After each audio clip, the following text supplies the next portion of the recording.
eelmine kord käis, et teil on, tahate valimisliitu, teil on valimisliidu registreerimise teatis. Ja kas teil seltsinguleping on ka olemas?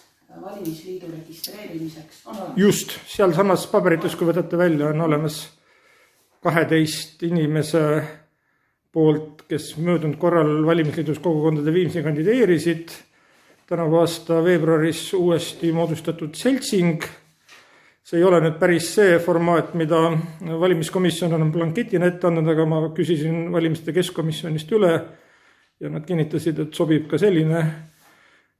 Seal on kõik vajalikud andmed olemas, isikukoodid, kontaktid, esindajad ja seltsingu toimimise põhimõtted. Küsin selle nüüd üle, et te kasutate sama nime, eks? Valimisliit kogukondade viimsi. Ja, see on sama nimi, mis oli 2017. Täpselt. Ja see tähendab, ma vaatan reeglite järgi, et kui valimisliidu moodustajad oli eelmistel valimistel 2 päevad sama nime kasutamiseks, mõlemad moodustajad olema ka uue liidu moodustajate juures ja see on ka täidetud. Absoluutselt. Niimoodi. Selge, siin on